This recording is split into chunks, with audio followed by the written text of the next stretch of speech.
കരുവന്നൂർ സഹകരണ ബാങ്ക് തട്ടിപ്പിൽ enforcement directorate CPIഎമ്മിനെ പ്രതി ചേർത്തതോടെ സമാനതകളില്ലാത്തൊരു പ്രതിസന്ധിയിലാണ് ഇപ്പോൾ CPIഎം. അക്കൗണ്ടുകൾക്കപ്പുറം പാർട്ടി ഓഫീസിന്റെ സ്ഥലം തന്നെ കണ്ടുകെട്ടിയത് വൈകാരികതയ്ക്കൊപ്പം ആശങ്കയും പാർട്ടിയിൽ ഉണ്ടാക്കുന്നു. ED നീക്കങ്ങളെ അതീവ ഗൗരവത്തോടെയാണ് CPIഎം ഇപ്പോൾ കാണുന്നത്. സൂരജ് സജി തൃശ്ശൂരിൽ നിന്നും കൂടുതൽ വിശദാംശങ്ങളും അപ്ഡേറ്റ്സുമായി ചേർന്നു. Good morning Sooraj Saji. യഥാർത്ഥത്തിൽ ED കരുവന്നൂരിനെ വിടുന്ന മട്ടില്ല. മാത്രമല്ല പാർട്ടിക്ക് കനത്ത പ്രഹരമാണ് ഇന്നലെ ഏറ്റത്. വിവരങ്ങൾ.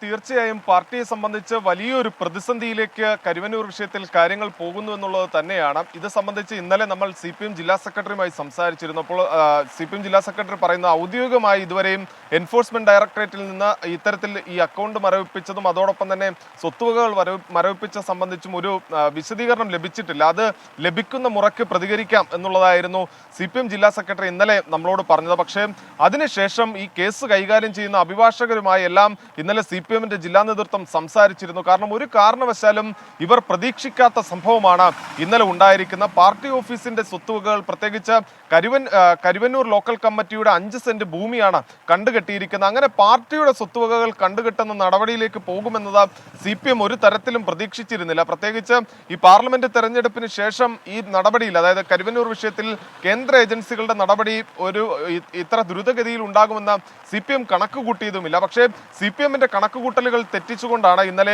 29 കോടിയുടെ സ്വത്തുക്കൾ മരവിപ്പിച്ചത്. അതിൽ CPIഎമ്മിന്റെ 8 അക്കൗണ്ടുകൾ മരവിപ്പിച്ചു.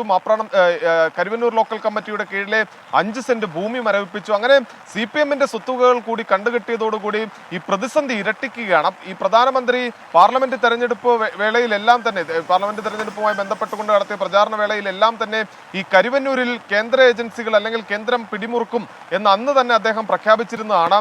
അതോടൊപ്പം തന്നെ സുരേഷ് ഗോപി ആണെങ്കിൽ കരുവന്നൂർ ഉയർത്തിക്കാട്ടിക്കൊണ്ടായിരുന്നു കഴിഞ്ഞ തെരഞ്ഞെടുപ്പ് പ്രചരണ വേളയിലെല്ലാം അതിന്റെ പ്രചരണം മുന്നോട്ട് കൊണ്ടുപോയത്. കരുവന്നൂരിൽ നിന്ന് സുരേഷ് ഗോപി നടത്തിയ പദയാത്ര, അതിന്റെ എല്ലാം ഒരു ഔട്ട്പുട്ട് അത് ഇരിങ്ങാലക്കുടയിൽ BJPക്ക് ഉണ്ടാകുകയും ചെയ്തു. 1ാം സ്ഥാനത്തേക്കാണ് ഇരിങ്ങാലക്കുടയിൽ BJP എത്തിയത്. CPIഎമ്മും LDFും ആകട്ടെ ഇരിങ്ങാലക്കുടയിൽ 3ാം സ്ഥാനത്തും പോകുന്ന ഒരു സാഹചര്യം ഉണ്ടായി. ഇതെല്ലാം തന്നെ, അതായത് കരുവന്നൂരിൽ കേന്ദ്ര ഏജൻസി എത്രത്തോളം ആക്ട് ചെയ്യുന്നോ അത് BJPയെ സംബന്ധിച്ച് വലിയ വോട്ടായി മാറുന്ന അല്ലെങ്കിൽ BJPക്ക് നേട്ടമായി മാറുന്ന ഒരു സാഹചര്യം ജില്ലയിൽ ഉണ്ടാകുന്നുണ്ട്. അതുകൊണ്ട് തന്നെ CPIഎമ്മിന്റെ വിലയിരുത്തൽ കേവലം പാർലമെന്റ് തെരഞ്ഞെടുപ്പ് ലക്ഷ്യമിട്ടുകൊണ്ടല്ല കരുവന്നൂരിൽ കേന്ദ്ര ഏജൻസികളും കേന്ദ്രവും പിടിമുറുക്കിയതെന്നുള്ളതാണ്. പകരം വരുന്ന നിയമസഭാ തെരഞ്ഞെടുപ്പ് ലക്ഷ്യമിട്ടുള്ള നീക്കമാണ് ഇപ്പോൾ നടക്കുന്നതെന്നും CPIഎം വിലയിരുത്തുന്നു. എന്തായാലും ഗൗരവമേറിയ വിഷയം. അതുകൊണ്ട് തന്നെ ഒരു ദ്രുതഗതിയിലുള്ള പ്രതികരണത്തിന് CPIഎം തയ്യാറാകുന്നില്ല. അതിനപ്പുറം കാര്യങ്ങൾ ഗൗരവമായി കണ്ടുകൊണ്ട് ഗൗരവമായി വിഷയത്തെ സമീപിച്ച് പഠിച്ചു പ്രതികരിക്കാനാണ് CPIഎം ഈ ഘട്ടത്തിൽ തീരുമാനിച്ചിരിക്കുന്നത്. Okay, thank you Sooraj Saji.